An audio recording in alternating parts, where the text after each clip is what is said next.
Hello everyone, welcome to my channel. और आज हम इस वीडियो में समझेंगे कि एचपीएलसी का जो फ्लो है वो फ्लो चार्ट जैसे कहेंगे हम कि फ्लो चार्ट कैसा है। यानी एचपीएलसी अगर जो मोबाइल फेज है, मोबाइल फेज के बाद मोबाइल फेज कहाँ जाता है और उसके बाद वो कॉलम से पास होता है, उसके बाद डिटेक्टर में जाता है। ये अभी मैं आपको वर्बली बता रहा हूँ, लेकिन आगे जो है मैंने स्लाइड बनाई है, स्लाइड में आपको और अच्छी तरह से समझेंगे आप कि एचपीएलसी का जो फ्लो है कैसे चलता है, जिससे कि आपको इंटरव्यू के टाइम पे क्वेश्चन आंसर जो पूछे जाते हैं उससे आपके माइंड में अगर ये जो डायग्राम रहेगा, इस डायग्राम से आपको बहुत हेल्प मिल सकती है। इस वीडियो को लास्ट तक देखें और इस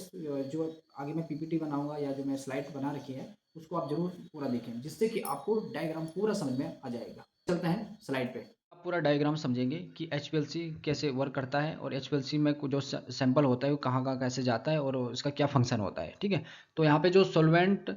रिजर्वर है, यहाँ पे इसका मतलब होता है जो मोबाइल फेज की बोतल है, जो मोबाइल फेज है वो मोबाइल फेज जो बोतल में रहती है, उसके बाद यहाँ पे जो पंप है, पंप उसे खींचता है और प्रेशर देके उसे खींच लेता है जो इसमें मोबाइल फेज होती है। उसके बाद यहाँ पे लिखा है सैंपल इंजेक्शन, यानी जहाँ पे वायल जो होती है, वायल में सैंपल भरते हैं और सैंपल भरने के बाद जो वायल है, वायल यहाँ से इंजेक्शन लेता है बाय इंजेक्टर द्वारा। यहाँ पे एक इंजेक्टर रहता है जो कि इंजेक्टर द्वारा वायल में डिप होता है, जिस वजह से वो सैंपल लेता है। तो ये यहाँ पे सबसे पहले मोबाइल फेज से पंप में आएगा मोबाइल फेज, फिर यहाँ पे इंजेक्टर, यहाँ से दूसरा जो इंजेक्टर होगा, इंजेक्टर क्या करेगा, सैंपलर को लेगा, यानी सैंपल जो रखा होगा वो सैंपल लेंगे। फिर ये एचपीएलसी ट्यूब, यानी ये जो एचपीएलसी ट्यूब का मतलब यहाँ पे एचपीएलसी कॉलम से है, जो एचपीएलसी कॉलम होता है वो एचपीएलसी कॉलम में यहाँ से मोबाइल फेज जाएगा और मोबाइल फेज जब यहाँ से हो जाएगा उसके बाद ये डिटेक्टर पे जाएगा।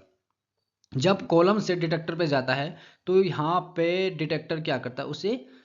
यहाँ पे ग्राफ में शो करना लग जाएगा। ठीक है, प्रोसेसिंग यूनिट आफ्टर, जो यहाँ पे डिस्प्ले लिखा है, जब यहाँ पे सिग्नल टू प्रोसीजर जब चलता है, यानी जब एचपीएलसी ट्यूब, यानी जब कॉलम से पास हो जाता है उसके बाद डिटेक्टर पे जाता है और डिटेक्टर से यहाँ पे जो मैंने आपको बताई थी पिछली वीडियो में कि डिटेक्टर जो होता है उसका काम क्या होता है कि वहाँ पे ग्राफ शो करना है, तो यहाँ पे ये डिटेक्टर जो है वो ये इस ग्राफ को शो करता है और डिटेक्टर से ही एक लाइन और जाती है, वो वेस्टेज के लिए जाते हैं। तो इसने देखा होगा आपने, जब भी एचपीएलसी पे एचपीएलसी जो रहता है उसके नीचे हमेशा एक वेस्टेज बोतल रखी रहती है, जिसको हम बार बार ये बोलते हैं कि इसको चेंज करना चाहिए, इसका जो वाटर है वो बार बार हटाना चाहिए। ऐसा ना हो कि जो एचपीएलसी की जो बोतल है वो ज़्यादा भरी रहेगी, अगर एचपीएलसी की बोतल ज़्यादा भरी रहती है तो जो ये डिटेक्टर के बाद इसमें डायरेक्ट वेस्टेज होता है वो डिटेक्टर का वेस्टेज नहीं हो पाएगा, जिससे डिटेक्टर से बैक प्रेशर मारना स्टार्ट कर देके, और जिससे क्या होगा कि जो इसके पीक से लेके या फिर सैंपल में कहीं ना कहीं प्रेशर आने लग जाता है। तो आप लोग समझ चुके होंगे कि कैसे जब मोबाइल फेज होती है, मोबाइल फेज से पंप, पंप से यहाँ पे सैंपल सिग्नेचर ले, यहाँ पे इंजेक्शन,